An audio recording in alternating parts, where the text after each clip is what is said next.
제6시로부터 온 땅에 어둠이 임하여 제9시까지 계속되더니 제9시쯤에 예수께서 크게 소리질러 이르시되 엘리 엘리 라마 사막다니 하시니 이는 곧 나의 하나님 나의 하나님 어찌하여 나를 버리셨나이까 하는 뜻이라.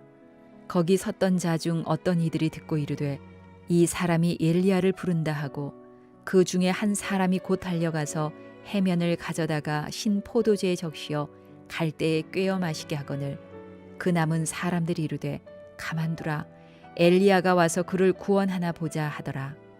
예수께서 다시 크게 소리 지르시고 영혼이 떠나시니라.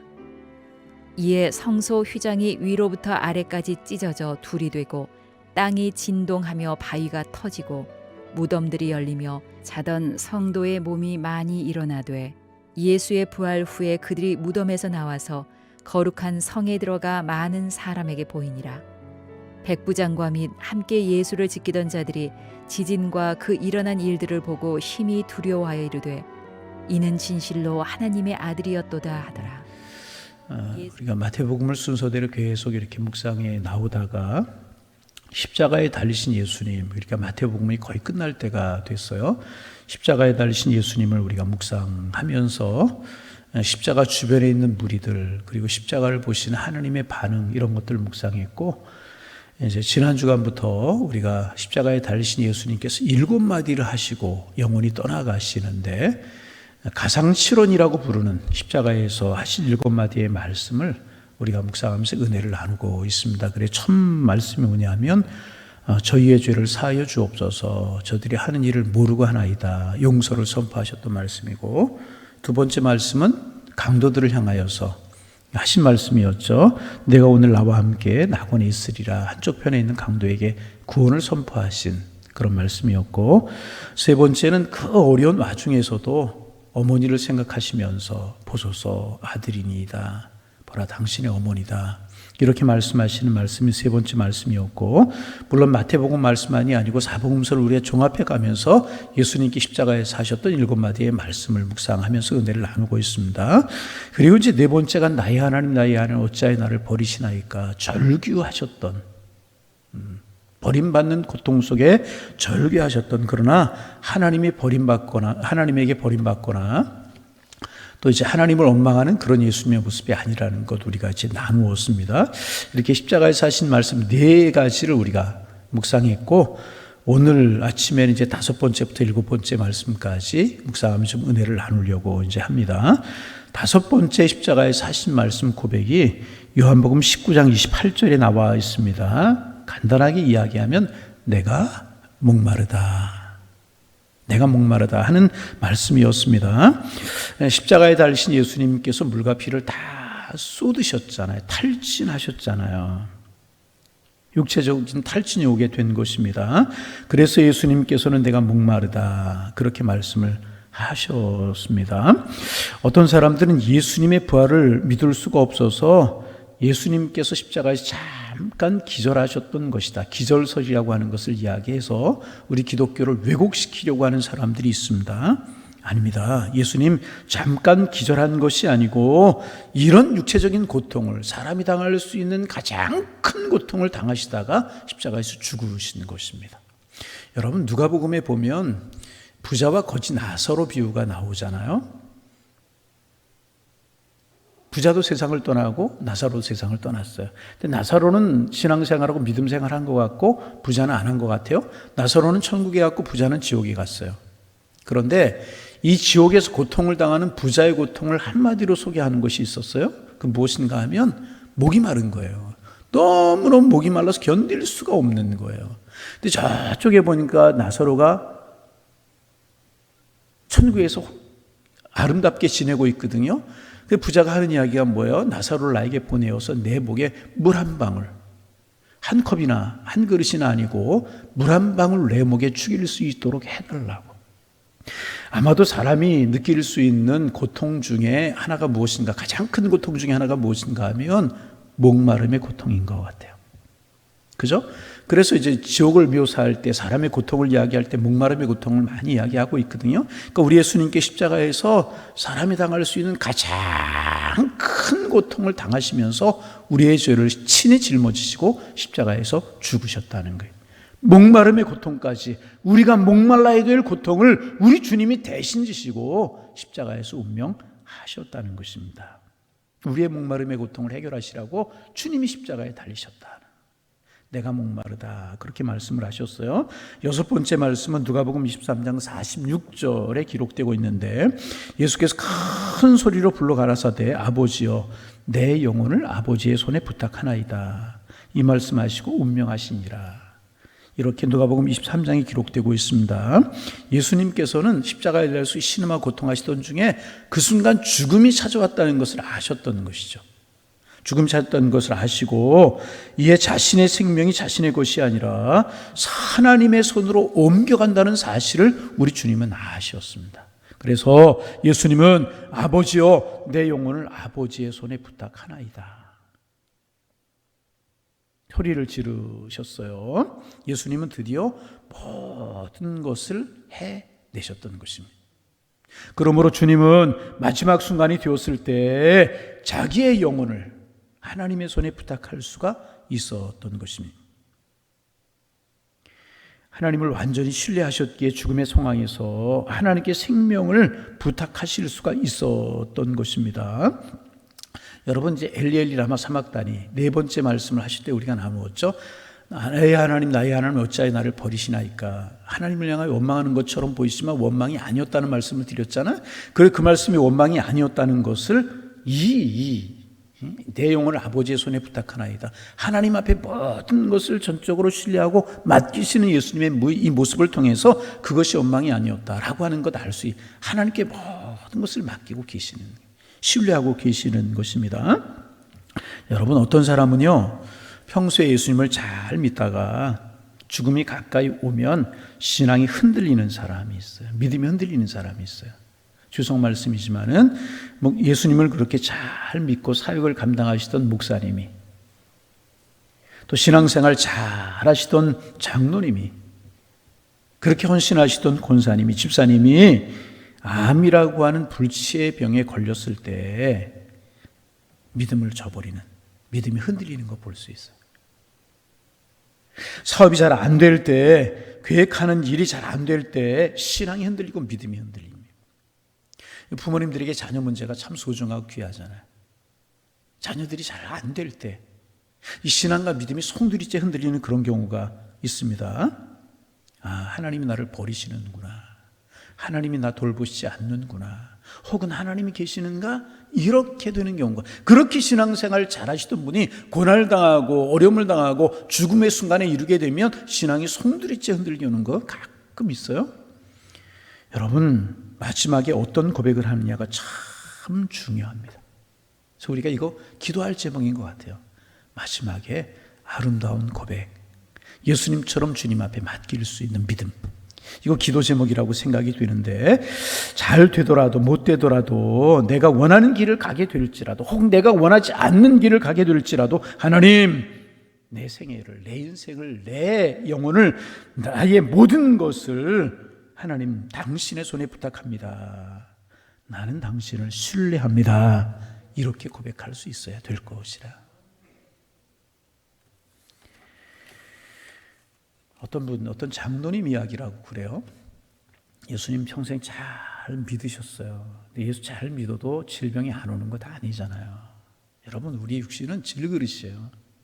예수 잘 믿어도 고난 올 수 있고, 잘못 믿어도 고난 올 수 있고, 우리 예수 잘 믿어도 삶의 어려움이 있을 수 있잖아요. 육신의 질병이 있을 수 있잖아요. 예수 잘 믿었던 장로님이신데 연세가 많으셔서 치매가 오셨대요. 치매가. 참 마음 아픈 이야기죠. 육신이기 때문에 잘 믿으면 올 수 있죠. 그래서 자기 신의 이름도 잊어버리고, 자녀들도 잊어버려요. 자녀들이 왔는데 자녀들이 누군지도 모르는 거예요. 그래 이제 시설에서 계시는데 목사님이 신방을 가셨어요. 목사님이 누워 계시죠. 그 목사님이 안타까우셔서 이제 기도하시기 위해서, 장로님, 하나님께 기도하시겠습니다.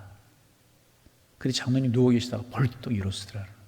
자리에 앉으시면서 하나님 그러시더라. 다 잊어버렸어요. 자기 이름도, 자녀들의 얼굴도, 자녀들이 누군지 다 잊어버렸어요. 하나님께 기도합시다. 하나님의 이름을 잃어버리지 않아. 하나님을 끝까지 붙들고 계셔.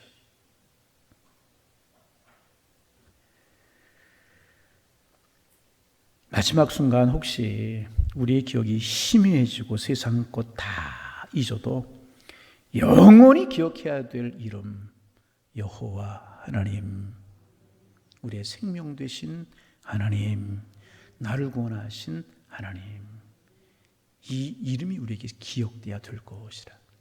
여러분, 예수님 십자가에서 얼마나 모진 고통을 당하셨어요. 마지막 순간이었어요. 내 영혼을 하나님 앞에 부탁합니다. 하나님을 붙드셨던 이 예수님의 모습, 우리의 모습 되기를 소망합니다. 세상의 모든 것이 끊어질지라도 나는 하나님을 기억합니다. 나는 하나님을 의지합니다. 나는 하나님을 믿습니다. 이것이 우리의 믿음 되기를 소망합니다. 고난이 있고 질고가 있고 암이 있고 삶의 어려움이 있을지라도 주님 한 분만으로 충분합니다. 이 고백, 저와 여러분의 고백이 되기를 소망합니다. 근데 우리의 소망이 아니라 사도 바울이 실제로 이런 고백을 하고 있잖아요. 디모데후서 4장 6절 이하에 보면 이 사도 바울은 자기의 죽음이 가까운 것을 알았어요. 그래서 이렇게 고백합니다. 지금 나에게 풀어서 해석하면, 풀어서 설명하면 이런 것입니다. 지금 나에게 죽음이 가까이 오고 있다. 내 생애를 돌이켜보니 나는 선한 싸움을 다 싸웠다. 나의 달려갈 길을 다 마쳤다. 그리고 믿음을 지켰다. 이제후로는 하나님이 나를 위하여 예비하신 의의 면류관이 내게 있을 것을 믿음의 눈으로 바라본다. 하나님을 바라보며 달려갈 길을 다 달려갔다는 거예요. 내 죽음이 가까웠다. 이제후로 주님이 나를 위하여서 의의 면류관을 예비하고 계신다. 나는 그 사실을 믿는다. 그런데 여러분, 참 얼마나 아름다운 고백이에요. 우리가 마지막 순간에 이런 고백을 할 수 있다면, 나는 주님 안에서 내 인생을 잘 살아왔습니다. 주님이 나에게 맡기신 사명을 위해 내가 잘 달려왔습니다. 이렇게 고백할 수 있다면 얼마나 아름다운 고백이겠어요. 그런데 거기에 선걸음도 나아가 하나님이 나를 위해서 예비하신 의의 면류관이 있다. 나는 이 의의 면류관을 바라봅니다. 얼마나 귀합니다. 그런데 사도 바울이 계속해서 고백하는 고백이 뭔지 아십니까? 사도 바울이 하나님께서 나에게 주실 면류관, 그것은 그 면류관은 나에게 주어진 것만이 아니고 주님을 사모하는 모든 자에게 똑같이 주어질 것이다. 그렇게 고백하고 있습니다. 여러분, 우리의 마지막 순간에 이렇게 고백할 수 있기를 바랍니다. 다 이루었다. 내용은 아버지 손에 부탁합니다. 예수님만 이렇게 한 것이 아니라 사도 바울도 그랬다. 나의 달려갈 길을 다 주님 안에 달려갔다. 선한 싸움을 싸웠다. 믿음을 지켰다. 의의 면류관이 나를 위해서 예비되어 있고 나는 그 의의 면류관을 바라본다. 얼마나 귀한 고백입니까? 여러분, 믿음을 지키고 나에게 맡겨진 그 사명을 위해 사랑의 수고와 믿음의 수고, 이런 것 우리가 있어질 때 어떤 형편에 처하든지 믿음으로 내가 달려갈 길을 달려갈 때 여러분, 사도 바울만이 아니라 우리도 이런 고백할 수 있는 줄로 믿습니다. 그리고 기도 제목 되기를 원합니다. 주님, 마지막 순간에 이런 고백할 수 있게 하여 주옵소서. 여러분, 어떤 것이 인생의 성공입니까?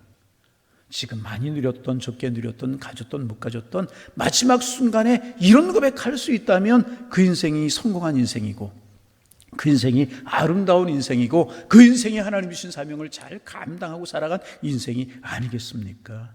여러분, 다시 한번 반복합니다. 우리 믿음을 지키고 우리도 선한 싸움을 싸우고 우리 달려갈 길을 다 달려가고 기도하는 삶을 살아가고 믿음으로 살아가셔서 마지막 순간에 확신 있게 우리도 이런 고백할 수 있는 하나님의 사람들 되기를 소망합니다. 있고 없고 마지막 순간에 뭐 그거 다 필요해요. 어제도 말씀드렸지만 마지막 천문 앞에 섰을 때 구두 신고 살았느냐, 운동화 신고 살았느냐, 맨발로 살았느냐, 이게 무슨 소용이 있겠어요? 여러분, 그렇잖아요.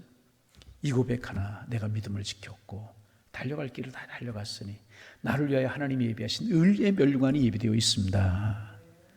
이런 고백할 수 있다면 이 사람의 인생이 성공한 인생 아니겠습니까? 여러분, 그날 바라보고 그 가나안 바라보고 오늘 어제 우리가 나눈 말씀처럼 이 광야길을 걸어가는 우리지만 이렇게 믿음을 가지고 우리의 달려갈 길을 달려가서 우리도 이런 고백할 수 있는 하나님의 사람들 다 되실 수 있기를 주님의 이름으로 축복합니다. 이제 마지막 7번째 말씀입니다. 요한복음 19장 36절에 보면 예수님께 신 포도주를 마신 후에 다 이루었다 하시고 머리를 숙이고 영원히 돌아가셨다. 그렇게 고백하고 있습니다. 예수님께서 다 이루셨다. 여러분 이것도 마찬가지죠. 우리가 인생을 살고 마지막 순간에 다 이루었다. 세상 사람들 그냥 안 죽고 싶어서 아둥바둥하는 모습 많이 있잖아요. 그저 원망하고 막 욕설도 하고 그런 사람도 있다고 그래요. 마지막 순간에. 그런데 예수님 다 이루었다. 하나님이 나에게 주신 사명 다 이루었다. 인류 구속의 사역 내가 다 이루었다. 예수님 그렇게 말씀하셨어요. 여러분 우리가 인생의 마지막 순간에 다 이루었다.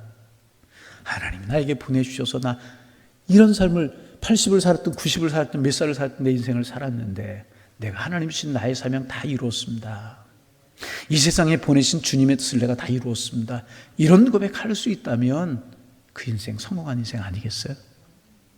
다루지 못하는, 다 이루지 못하는 그런 인생이 얼마나 많아요. 여러분 그렇잖아요. 그런데 우리 주님 다 이루었다 이렇게 말씀을 하셨어요. 예수님이 이렇게 다 이루시고 십자가에서 죽으셨기에 우리가 살게 된 것이고 예수님 십자가에서 다 이루셨기에 우리는 그 십자가 예수님의 보혈을 믿기만 하면 영원한 천국이 우리의 것이 되었다. 왜? 우리 주님이 다 이루셨기에. 십자가는 이런 거예요. 십자가는 이런 거예요. 주님이 다 이루셨기에 우리가 살 수 있게 되었다는 것입니다. 여러분 이제 그 선교사님들을 전문으로 훈련해서 파송하는 그런 기관들이 있어요. 기관들이 있는데 선교사님을 이렇게 훈련하고 마지막 순간에 파송 여부를 결정할 때 보는 것 중에 하나가 뭐냐 하면 그 사람이 어떤 일을 시작해서 그 일을 맞춰본 경험이 많이 있느냐. 어떤 프로젝트가 하나가 있어요. 어떤 일이 있어요. 그것을 맡아서 마지막까지 이뤄본 경험이 있느냐. 마지막까지 이뤄본 경험이 없는 사람은 선교사 마지막 관문에 탈락을 시킨다고 그래요. 이 다 이루는 거, 내가 맡은 어떤 일을 다 한다는 거 굉장히 중요합니다. 하나님의 교회에서도 마찬가지예요. 내가 권사의 사명, 장로의 사명, 목사의 사명, 구역장의 사명, 교사의 사명, 찬양의 사명 이런 거 맡았을 때 내가 그 일을 위해서 끝까지 달려갈 수 있느냐. 하나님 나에게 주신 사명을 내가 다 감당했다라고 말할 정도로 내가 다 달려가는 삶을 내가 살아가느냐 하는 것은 굉장히 중요한 것이라. 여러분 믿음을 지키고 사는 싸움을 싸워서 사도 바울 하나님이 예비하신 의의 면류관 나를 위해 예비되어 있다 고백할 뿐만 아니라 사도 바울이 이렇게 자신 있게 이야기할 수 있던 이야기는 뭐예요? 사명을 위해서 끝까지 달려갔잖아. 예수님이 말씀하신 표현을 빌리면 다 이룬 삶을 살아갔잖아. 여러분 우리도 믿음 안에서 신앙 안에서 열심히 주를 경외하는 삶, 주님이 나에게 맡겨주신 이 무엇을 다 이루셨다는 거예요. 하나님이 나에게 맡겨주신 그 사명을 예수님이 다 이루셨다는 거 아니에요. 그래서 인류 구속의 사명을 이루셨다는 것 아니겠습니까? 여러분 마지막 순간에 우리 다 이루었다 이렇게 고백하려면 어떻게 할 수 있겠어요? 어떻게 하면 되겠어요? 하나님이 나에게 맡겨주신 사명을 위해서 묵묵히 오늘의 길을 걸어가면 되는 것이라. 그래서 여러분 우리도 순간순간 이루었다 그런 고백할 뿐만 아니라 마지막 순간에 천국문 앞에 섰을 때 예수님처럼 다 이루었다. 하나님 나 이 땅에 보내주셔서 내가 이런 삶을 살았는데 내가 순간순간 고난도 있었고 질고도 있었고 어려운 일도 힘든 일도 있었고 때로는 좋은 일도 있었고 그랬지만 내가 다 이루는 삶을 살았습니다. 그러기 위해서 오늘 해야 될 일이 뭐예요? 주님이 나에게 맡기신 사명을 깨닫고 그 사명을 위해서 열심히 달려가는 삶을 살아가는 거예요. 그래서 여러분 다 이루는 삶을 살아가는 우리의 모습이 되어지기를 소망합니다. 이렇게 예수님께서 십자가에서 7마디를 그 안에 용서가 있고 저들의 죄를 용서하옵소서 오늘 밤 나와 함께 낙원에 있으리라 구원도 선포하셨고 효도도 선포하셨고 하나님 앞에 맡김도 있었고 이게 십자가라. 십자가에서 우리 주님 모든 것을 이루셨다는 우리가 앞에 걸려있는 십자가를 바라볼 때마다 한마디로 이야기하면 예수님의 십자가는 사랑이요 용서라. 이 예수님의 사랑이 느껴지고 예수님의 은혜가 느껴져서 감격으로 십자가를 바라보고 나도 주님 기억하며 맡긴 사명을 위해서 다 이뤘다라고 하는 고백이 이루어질 때까지 내가 오늘의 삶을 살아가겠다. 그런 고백하며 살아가겠다. 십자가를 바라볼 때마다 새로운 감격과 우리에게 은혜가 넘쳐나셔서 정말 은혜가 우리의 삶을 새롭게 하는 그 하나님의 사랑이 우리에게 날마다 다가오는 이 감격으로 오늘 한 날을 살아가고 우리의 삶을 살아가시는 하나님의 사람들이 다 되실 수 있기를 주님의 이름으로 축원합니다. 기도하시겠습니다. 하나님, 새 아침 주셔서 감사합니다. 새 아침 예수님의 십자가를 묵상하며 또 오늘 한 날을 시작합니다. 예수님의 십자가의 사랑이 우리의 마음을 감동하게 하셔서 은혜로 살아가는 저희들을 되게 하시고, 주님이 그 십자가의 사랑으로 고난을 이겨내셨던 것처럼 우리의 주변에 어려움, 고난, 질고 많이 있지만 잘 이기며 살아가고 하나님 주님의 사랑에 감동하여 살아가는 축복의 날이 될 수 있도록 인도하여 주옵소서.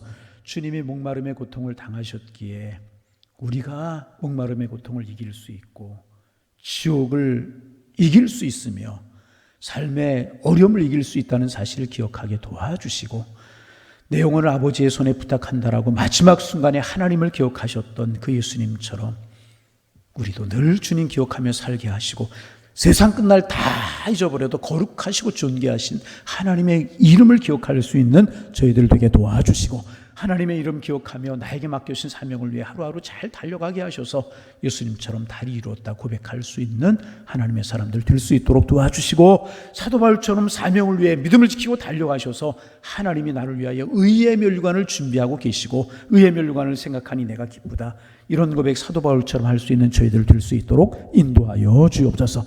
육신의 욕심을 따라 그러기에 살아가지 않게 하시고 은혜를 따라 살고 성령을 따라 살고 십자가를 바라보는 그런 삶을 살아가는 하나님의 사람들이 될 수 있도록 인도하여 주옵소서.